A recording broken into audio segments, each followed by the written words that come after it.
ምድርም ሁሉ በአንድ ቋንቋና በአንድ ንግግር ነበረች ከምስራቅም ተነስተው በሄዱ ጊዜ And the whole earth was of one language and of one speech. And they said, "Go to, let us build a city, and a tower whose top may reach unto heaven." And the Lord came down to see the city and the tower, which the children of men built. The Lord said, "Behold, the people is one, and they have all one language. And now nothing will be estranged from them. Go to, let us go down and there confound their language, that they may not understand one another's speech." So the Lord scattered them abroad from thence upon the face of all the earth. Therefore is the name of it called Babel.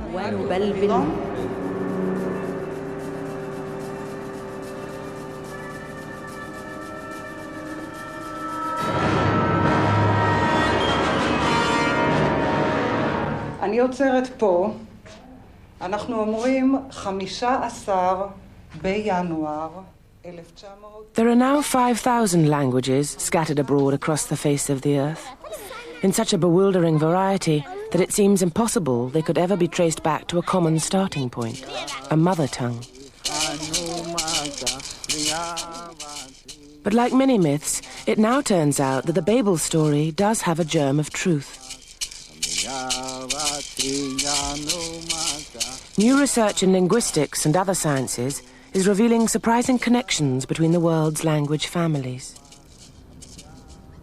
The branches of this tree can represent different language families. The leaves on the branches, if we had leaves today, would represent different languages. And by tracing these branches back, one can arrive at larger branches, such as Indo-European. And by tracing the Indo-European branch back, one arrives at even larger branches. Eventually, we believe that you arrive at the main trunk of this tree, into which all of the language, or from which all of the language families have derived. Hebrew was originally believed to be the mother tongue, although Israel is now a whole melting pot of languages. The country provides a good example of how languages can be closely related, even though the speakers can't understand each other. But listen to how they count in Arabic and Hebrew, for example, and some numbers sound almost identical.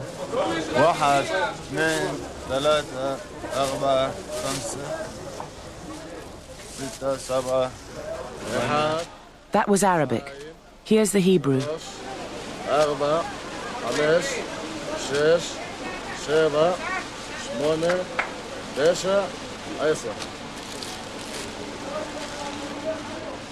आज ਤੁਹਾਡੇ daddy ਦਾ birthday ਹੈਗਾ ਬੜੀ ਖੁਸ਼ੀ ਦੀ ਗੱਲ ਹੈ ਕੀ ਨਾ daddy the But it's not always so easy to spot the connections between two mutually incomprehensible languages. कहने को सब अपने मुल्क समझे जाते हैं, लेकिन कोई इंसान उन मुल्कों में 1,000 गज Radio Sunrise serves a West London community of mixed races, Punjabi speakers in the midst of an English suburb. Anil Kapoor લીંબુ જેવું મોઢું લઈને વિદેશ ચાલ્યો જાય છે. શ્રીદેવી થોડા જ સમયમાં વિધવા બને છે અને એક દીકરીને જન્મ આપ્યા પછી તેનું પોતાનું સ્વર્ગવાસ થાય છે. Anil Kapoor settles abroad and visits India once a year. What could these two languages, Punjabi and English, have in common? Meets Sridevi's daughter. And guess what? Her daughter has fallen in love with who? Yes. In fact, English and Punjabi, as well as other languages of northern India like Hindi and Gujarati, are related. Why? Something discovered by chance 200 years ago by a multilingual English lawyer, Sir William Jones. He was a judge who went out to India in 1783, but he studied languages, Oriental languages, before he went. And when he got to India, he became very interested and learnt Sanskrit, which is the language of ancient India, which was first written about 500 AD. And then he realized, he made this great discovery, that Sanskrit resembles in some way, has relationships with Greek and Latin and other languages. And he gave a very famous discourse in which he said that these were sprung from some common source. It's surprising that no one spotted the resemblances earlier. Take the numbers again, for example. The Sanskrit on the right bears a strong resemblance to Latin and Greek on the left. But while 1, 2 and 3 are obvious, 4 and 5 need a closer look to spot the connection. Linguists have discovered rules that govern how sounds in different languages are related. Look at the words for four. This is one of many examples where a word beginning with Q in Latin, say, is similar to a Greek word beginning with T and a Sanskrit word beginning with K. These sound correspondences can reveal how apparently unrelated languages are members of the same family. The question is, how can you tell that the languages you're looking at reflect a single original language and therefore form a family? The only way you can do that is by finding systematic similarities between these languages in every area of their grammar, similarities in their sounds, similarities in their inflections, similarities in the syntax of the language, and so forth. And the similarities have to be very precise, and they have to be interlocking for the assertion that these languages form a family to be believable. You take a look at an English word like tooth and see that in Hindi it's dant, and by itself that doesn't mean very much. But you take a look at English 10, and it shows up in Hindi as das, and you see the same pattern emerging. You've got an initial T in English and an initial D in Hindi. When you find that the word tu, the numeral, in English shows up in Hindi as do, and you've got, once again, an initial T in English and an initial D in Hindi, you begin to think that perhaps this is not an accident. Linguists have now established that a whole range of languages, stretching from Iceland to India, form one family called Indo-European. They can even reconstruct an earlier ancestor of these languages, Proto-Indo-European.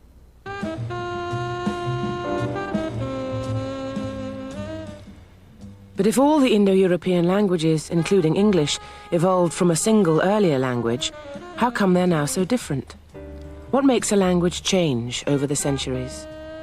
Here in Philadelphia, as in every large city, language change is still going on, and a team of linguists has carried out fieldwork over the last 20 years to see at what rate words change and why.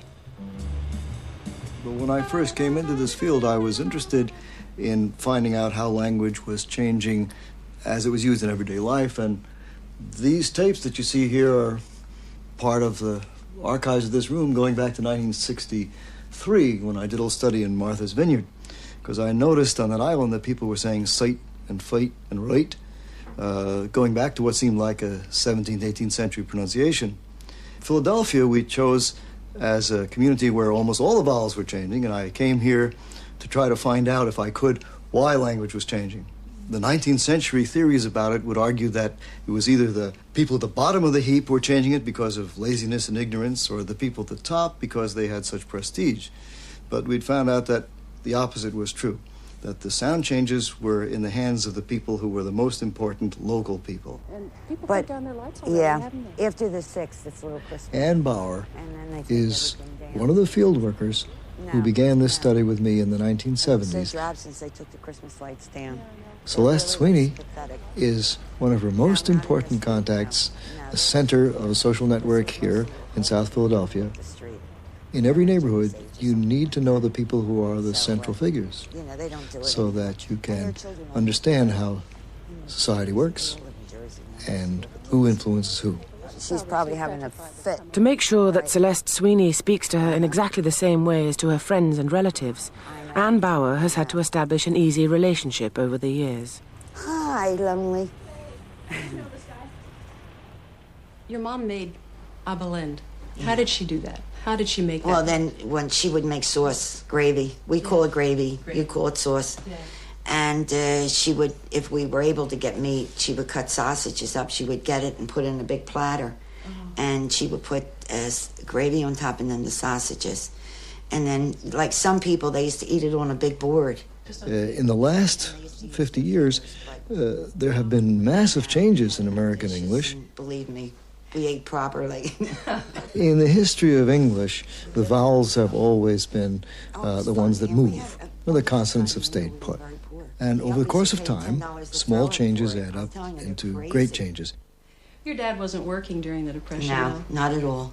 He worked for a guiding shoe store. My father used to make shoes. He was a shoemaker. He made the whole shoe. Yeah. And it got so bad that they were paying him in postage stamps. We're taking the word half, watching it go from half to half to half, the word bad to bad. the word out to out to out. We notice that go moves to go. We notice that two goes from two to two. In the meantime, sight and fight are becoming sight and fight, or sight and fight. There are other changes that are just beginning to appear, where A, as in maid and pain, becomes mead and peen, so that snake and sneak can sound the same. So we have a rotation of the whole vowel system, which is happening in different ways in different cities in the United States and in England, too. Leboeuf and his team have recorded and analysed Celeste's vowel changes for more than a decade. By relating her changing speech patterns to those of hundreds of other Philadelphians, it's been possible to observe language change in action. So could changes like the pronunciation of bad as beard have important implications for the history of languages?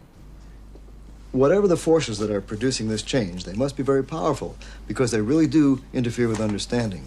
Our current research is dealing with cross-dialectal comprehension, and we've taken 3 cities, Chicago, Birmingham, and Philadelphia, which are becoming more and more different. And we find, indeed, that people do not understand the sounds in the dialects of other cities. And even within the city, the older people don't understand the younger people when it comes to using those sounds. So that's the process which several hundred or several thousand years ago led to a gradual differentiation of languages and the loss of intelligibility.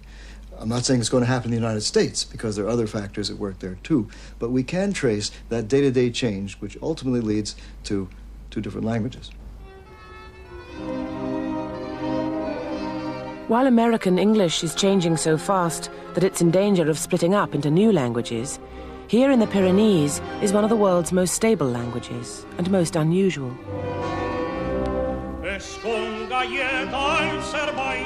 Sara looks like a typical French village.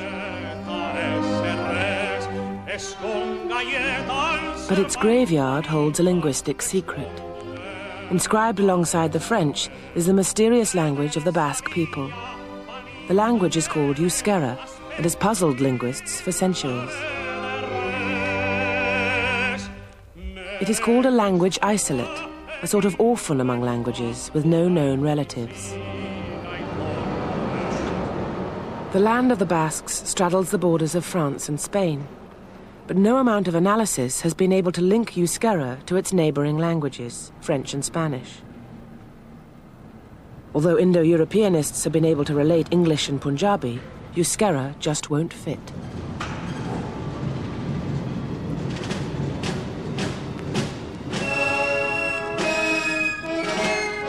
But we do know that Basque is a very old language that has suffered little change over time. There are references to Yuskera in Roman times, and some scholars say that it has survived as long as 6,000 years. Yuskera may have suffered fewer changes than, say, English in Philadelphia because of a stable community of speakers with a thriving oral culture, which survives partly because of traditions like the Bertsolaria, a regular improvised poetry competition on a spontaneous theme. Battling it out here are sheep farmers Jean-Pierre Mendibura and Michel Eyre. Hain maite dugu hizkuntza hori guk bai ginezake adora. Oraino ere naski landare, batzu ditaizken hor lora. Bertze hainbertze denbora hunek, eraman dezan bizia. Michel maitea bioz barnean, zuk deraukazun gutizia. Euskara beti biziko zauku horrek. But now there are new linguistic techniques which could be applied to orphan languages like Basque. They are not universally accepted, but have been used successfully to solve other language puzzles, including a large collection of African languages spoken by 160 million people. Traditionally, linguists have worked by comparing only 2 languages at once. Faced with nearly 500 unclassified languages in Africa, the task of finding how they were related was daunting. But at Stanford University in the United States, Joseph Greenberg relished the task. What keeps me going is the curiosity about the whole thing, and I'm attracted, as a matter of fact, to areas in the world in which classification has not yet been accomplished to people's satisfaction. If you take someone like a well-trained Indo-Europeanist, the methods have all been set. There are a very large number of very well-attested results, but there are always residual problems. There are always new etymologies to be discovered. And in doing that, it's very much like detective work. To solve the African problem, Greenberg decided to abandon the classical linguistic approach. Instead, he plunged straight in and started comparing large numbers of languages.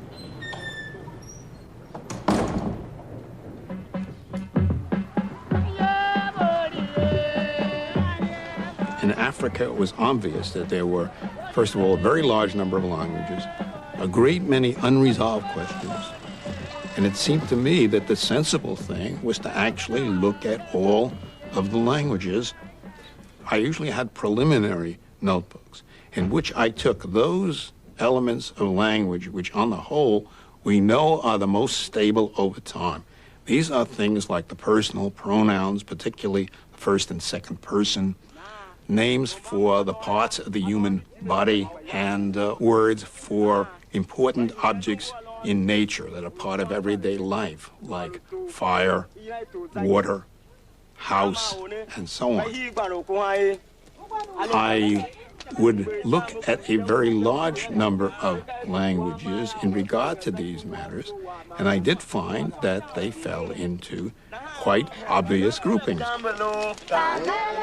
Greenberg's technique of mass comparison revealed a large family which stretched from Nigeria to southern Africa. This discovery led on to important insights about African migrations in the past. Linguistic classifications tell you about history. Each language family represents one historical event. Once you have an overall classification, then you can make certain historical inferences from that classification. This is exactly what Greenberg did in Africa, where he showed that the very widespread Bantu group in southern Africa was most closely related to languages that weren't Bantu, but which were almost Bantu, semi-Bantu, found in Nigeria. And from this classification, he hypothesized that the Bantu family had spread from the area of eastern Nigeria throughout all of what is now southern Africa. So this historical inference was made once he understood what the proper classification was of these languages. After his success with the languages of Africa, Greenberg turned his attention to another linguistic problem, the 2,000 languages of the Americas. Scholars have never been able to agree how these thousands of languages should be classified. Some have even proposed 200 distinct families. Take, for example, the language spoken by this Navajo woman, Bernice Singer.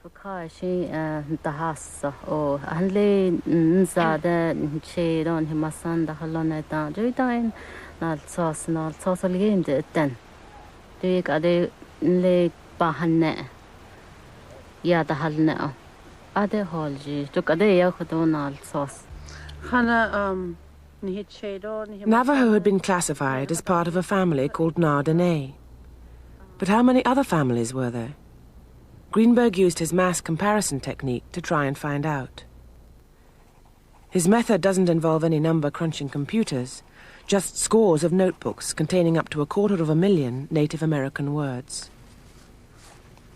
Nobody had premised more than anything other than a very large number of groups. There were no widespread groupings.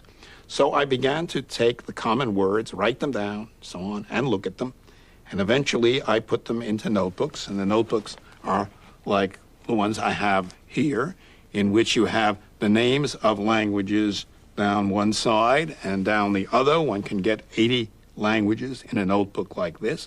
And across I have various words in English for which we find translations in the American Indian languages. So, for example, on this page, after having finished putting the numerals in, I have the pronouns, so I have I and thou, the second person singular pronoun.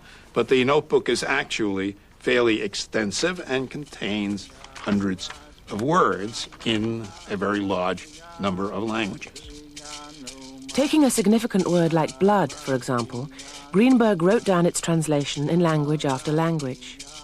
When he discovered a clump of similar words in different languages, he could confirm the link by looking at other words in those languages. The method appears simple, but its result was a radical reinterpretation of the languages of the Americas.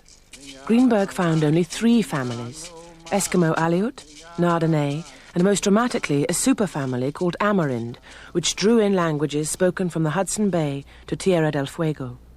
Greenberg's new classification met with intense hostility. People get very angry with Greenberg. I don't quite know why. He's produced this theory that most or many of the American languages belong in this great Amerindian family. But the critics sometimes seem to forget that Greenberg did this once before in Africa, when he classified all the languages of Africa into different language families. And there was a great furore, and people said, you can't do this, he hasn't used all the traditional methods of historical linguistics. And yet now it seems to me that his classification in Africa is almost universally followed. For Colin Renfrew, these new linguistic methods can back up archaeological research. Agriculture seems to be the key to population dispersal. The development of farming led to a rapid increase in population and the need to spread to new territories to feed new mouths. As the process repeated itself, Europe and the Near East became populated by a varied and widespread group of peoples with new languages, all derived from the ancestral proto-language spoken 6,000 years ago. But could linguistics push even further back our knowledge of how our ancestors spoke? In Russia in the 1960s, a group of linguists started to piece together a language twice as old as Proto-Indo-European. One of the linguists was Vitaly Shevoroshkin. Today, he lives in the United States. I came here about 17 years ago. That was actually because many years ago I signed a letter supporting my student who was a dissident. 6 years after that, I was fired from the Academy of Sciences, and I went to the West.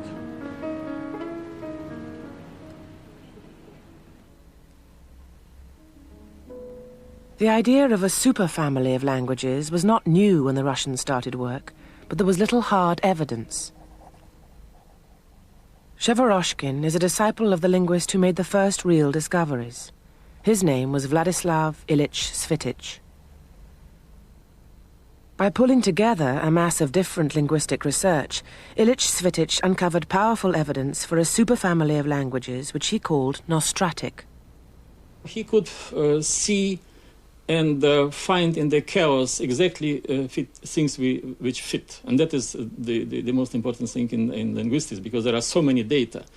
And he managed to establish precise sound correspondences between these nostratic words in different languages, and make other things like reconstruct grammar and semantics and lexics and so on. So it was something which was done in a very precise way, and that's why it is so great, I think. But Ilyich Svitich was never to complete his work. He was working on his dictionary. He already had first volume prepared for publication, and he was thinking about all the time at this time about some precision of some sound correspondences. And he crossed the street where there were a lot of cars, like more or less like highway, and just didn't look for the cars, and was hit by an oncoming car, and he died next day. The technique Ilyich Svitich bequeathed his successors is based on traditional Indo-European methods. Linguists would look at words for, say, water in English, Russian, and other related languages, and infer that there had been a common ancestor in Proto-Indo-European, a word like wad. Ilyich Svitich argued that you could do the same with other languages in different families. For example, the Finno-Ugric languages have similar words for water, as do Dravidian, spoken in India, and an Ethiopian language, Darusa. The Nostraticists came up with a word, wete, which they believe is the ancestral word for water in the Proto-Nostratic language. If there really were a Nostratic language family, which would embrace a whole series, it would include Indo-European, it would include the Semitic languages, in fact the larger Afro-Asiatic family, including the languages of North Africa, it would include the Altaic languages and so on. It would be a vast area which would be populated by people speaking languages descended from Proto-Nostratic.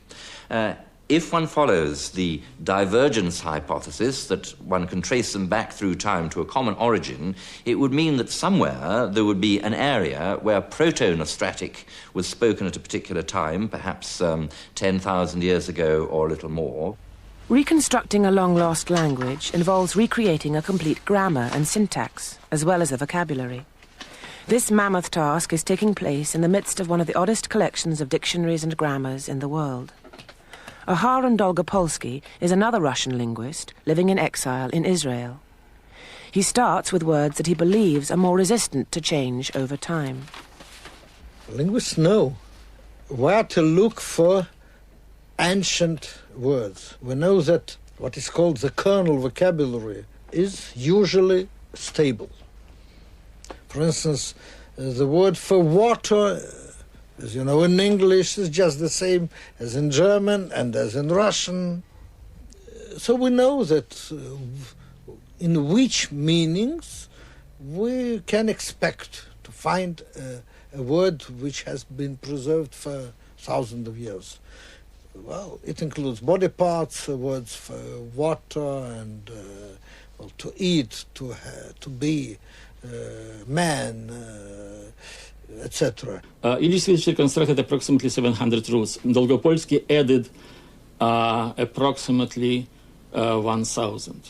So it is pretty close to 2,000 words. It's a lot of words, really. And everywhere we have this precise correspondence, which is important, that it shows that they are indeed Nostratic words, at least most of them. Apparently it was a language which was spoken, some say 15,000 years ago, some say even earlier. The words that Dolgopolsky has unearthed evoke for him the lives of these hunter-gatherers. Through the telescope of the vocabulary, we can discern a hunter who is following Deasa. The tracks, Goki, Gudya, Miryo, of a beast, Guira, is casting a spear, Korvu, Shubya, and is trying to hit Tapa, the target, and is afraid of missing Mena, it. Among the animals he hunts, Hakra or Harka. There are different kinds of antelopes, Oryo, Gula, Gurha, etc. He knows a lot about the anatomy of animals. Meat, Homsha, Siulia, marrow, Aingo, spleen, Lepa, Palge. Some words are connected with spiritual culture, such as though meaning to make magic, to use magical forces. Arba.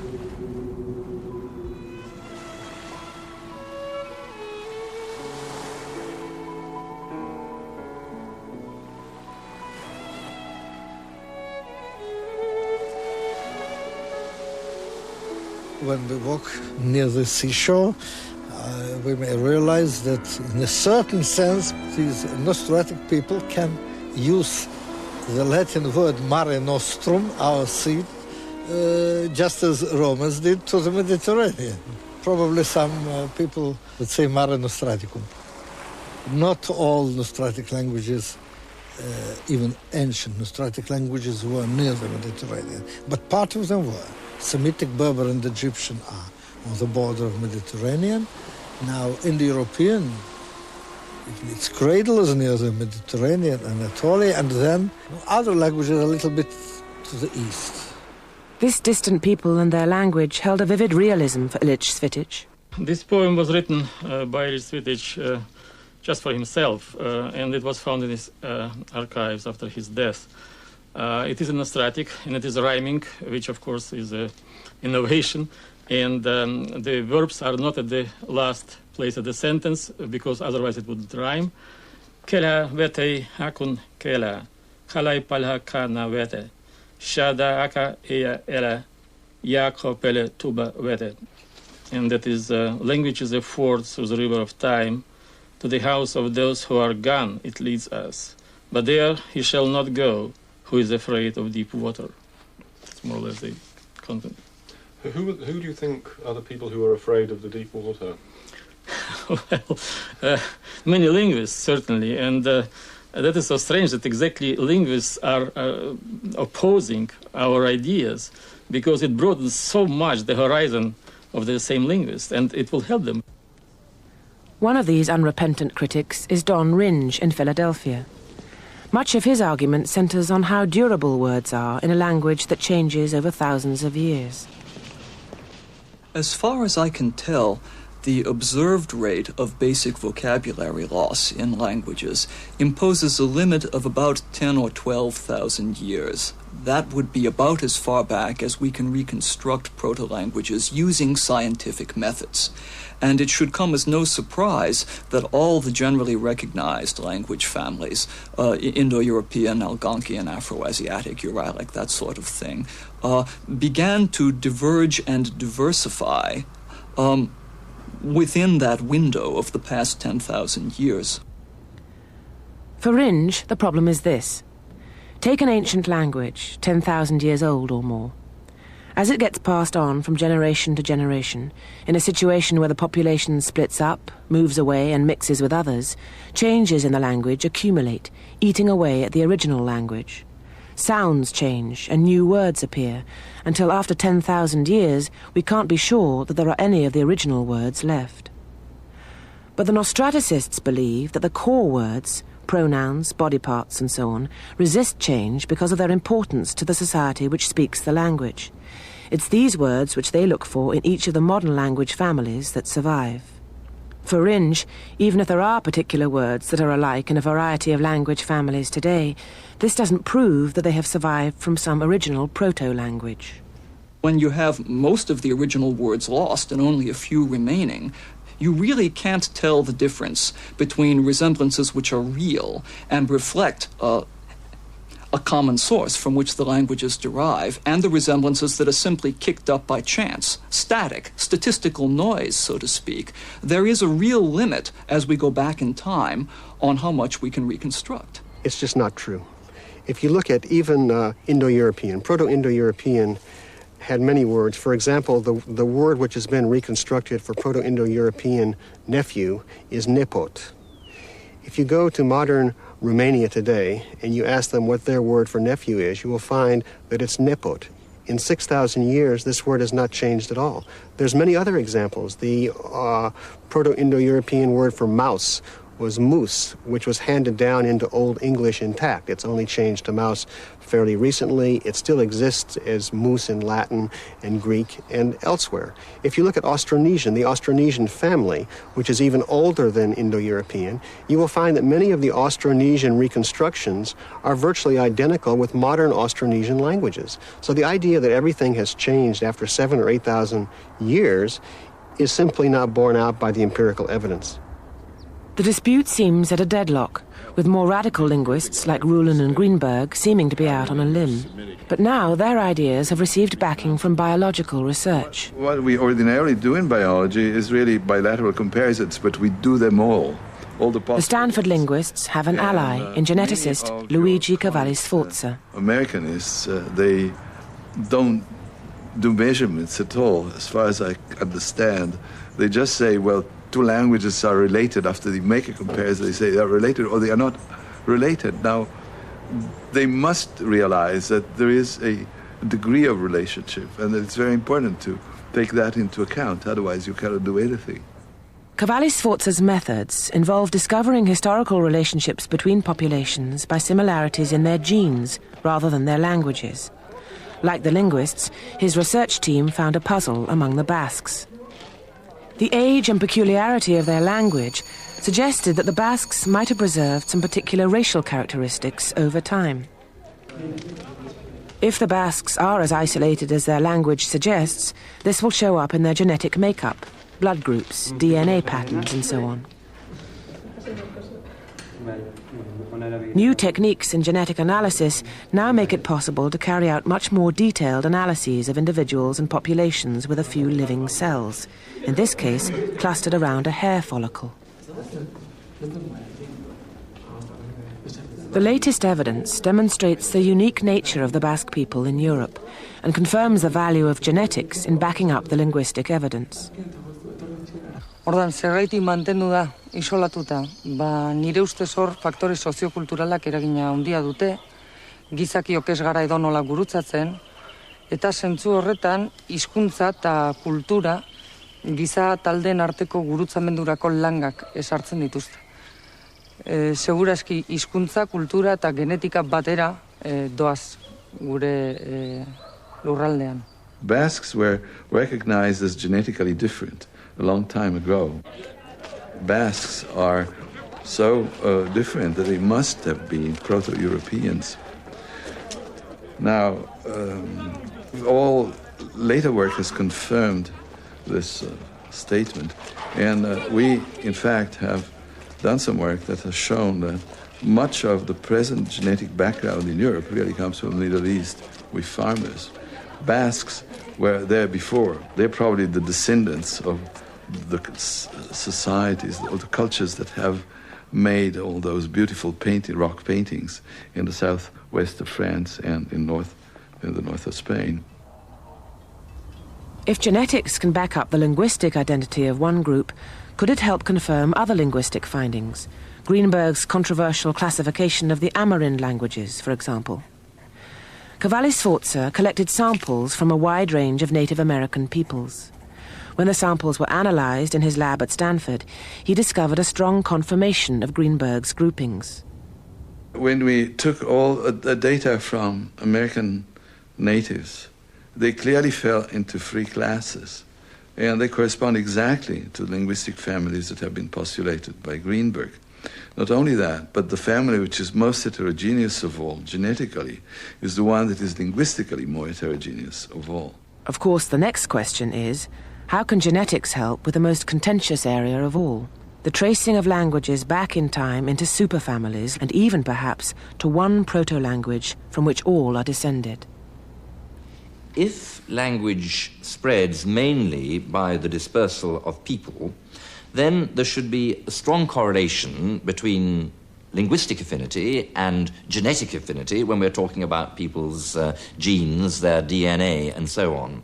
There is some evidence that it's working out that way. If we speak about the Nostratic family, those people speaking Nostratic languages do seem to be quite closely related genetically in terms of their DNA structure. This is the tree that linguists have constructed to display the family relationships between the languages of the world, tracing them back to an origin in Africa. With minor variations, the entirely different genetic approach of Cavalli Sforza and his colleagues shows a classification of groups of language speakers that strongly supports the same family connections. And both trees suggest that the first humans came out of Africa. At this point in the story, there's support from yet another area of research. In seeking the origins of Homo sapiens, paleontologists have scoured Africa and the Near East for the oldest hominid remains that bear unique human characteristics. Their discoveries about where the first people formed the earliest societies can be used to support the idea of early humans speaking a complex language. One of the fundamental questions at the moment in anthropology is how far back do we have to go in time to find a common ancestor for the shared pattern of humans that we find all over the world. Well, here we've got a reconstruction of a skull and jaw from a specimen found in Ethiopia in 1967, a site called Omo Kibish. This specimen is probably over 100,000 years old, and my work and that of colleagues has shown that this is an anatomically modern specimen. And there's quite a bit of evidence now that points to Africa, or perhaps the Middle East, as the place which has the earliest occurrence of modern people. Modern human language must have been in existence by 40,000 years ago, because we have evidence of complex human behaviour by that time in early modern people. For example, in Europe, the Cro-Magnons had clearly complex social systems, symbolic behaviour, art, many of the things which we associate with modern humans and hunter-gatherers all over the world. And so I feel that by that time there must have been full language of a modern human type. But to go back further, it becomes more difficult to track the existence of such a complex language. I would guess that such a thing was at least in the early stages of development in these populations 100,000 years ago in Africa. It seems a very interesting moment just now because a number of linguists have spoken of these larger linguistic groupings. Indo-European is already a very large family, but that family is set by some linguists within a larger family, the Nostratic family. Well, one can begin to see how archaeologically that might make sense, or at least I think that. Not everybody agrees with me. I can see how the spread of the Indo-European languages could be related to farming origins and dispersals. One can see how that could relate to the other Nostratic languages as well. And when you look at all these larger language families that scholars like Greenberg have suggested for the world, one can begin to see how that might be related to the whole general pattern of human dispersal and then agricultural dispersals following that. So the linguists' achievement of tracing the world's languages back to fewer, more ancient proto-languages matches very well the genetic and archaeological findings about early human populations. But what about the idea that even these earlier language families can be traced right back to an original mother tongue? For Merit Rulon, the evidence for a proto-world language is unarguable.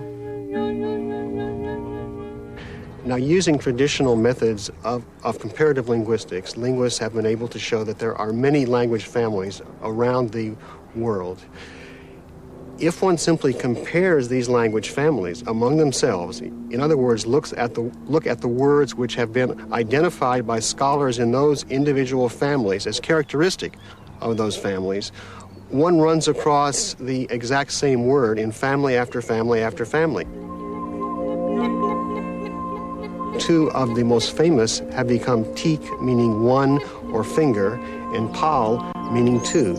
You find these two roots in family after family after family.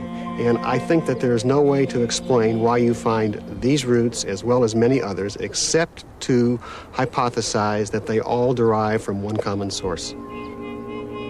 I am not aware of any widespread numerals beyond two. Now, the explanation for this is that until fairly recently, most human societies did not count above two, so they often had numbers for 1, 2, and many. And therefore, the reason that there are no higher numerals and that one doesn't find widely recurrent forms for 3, 4, or 5 is that at the time when this human population spread around the world, they only counted from 1 to 2. They didn't have 3, 4, and 5, and therefore there are no remnants of this because this simply didn't exist at that time. One persuasive example to come out of Rulon's trawl through the world's languages is the word malika. In English as milk, the word form appears at the four corners of the earth, with meanings which are always associated with milk, or suckle, or breast, or chest, or throat. For Rulon and a few other linguists, this is compelling evidence that somewhere in the mists of time there was one word meaning something like to suckle, which has survived, little changed, somewhere in each of the world's language families. But how persuasive are Rulon's examples to other linguists? Has he unearthed the true mother tongue? It's quite possible. There are some very, very impressive examples, but impressing examples is one thing, but serious reconstruction, in order to make it, we must first reconstruct all kinds of languages. This is one thing. That's why I think that it is probably feasible, but just today it is probably too early. It seems overwhelmingly likely to me that all human languages derive from some common source. I think most linguists would agree with that. I think we would all be shocked if anyone ever came up with hard evidence that all human languages don't derive from some common source. But unfortunately, that's not the issue. The issue is whether we can offer objective proof that all human languages derive from a common source, or whether we have to be content to believe it. And that's very important to us, because after all, proof is what makes linguistics a science. I think that empirical sciences like biology and like linguistics are not susceptible to the mathematical proofs which you find in mathematics and which even physicists used to aim at. I think these days even physicists realize that you don't have absolute proofs. You simply have better and better descriptions of data. And that's what linguistics is all about. It's not finding the ultimate truth, but finding a nearer and nearer approximation to it. It is difficult not to be intrigued by the possibility that Ruland's proto-world vocabulary offers a distant echo of our ancestors' speech 50,000 years ago. And perhaps it does no harm occasionally to temper the rigor of science with a touch of romanticism. Dust. Tika. Earth. Kolo. Hole. Mana. Stay.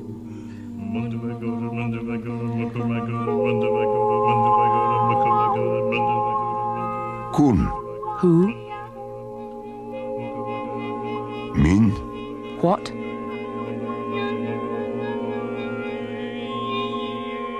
Aya. Mother. Kuna. Woman. Mano. Man. Bunka. Bend. Kano. Arm.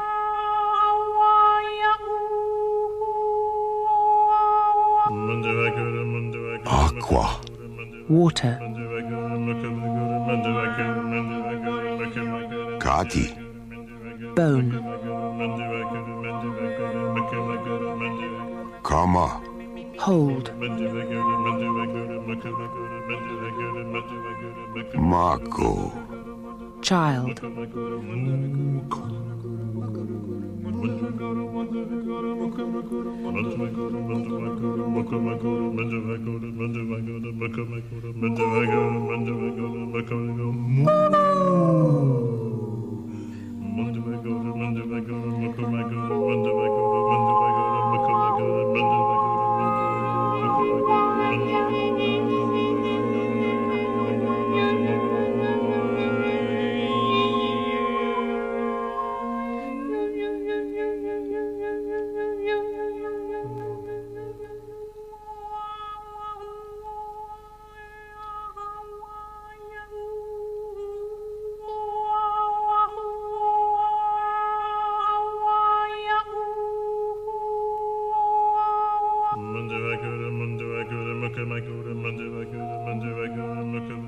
Mandu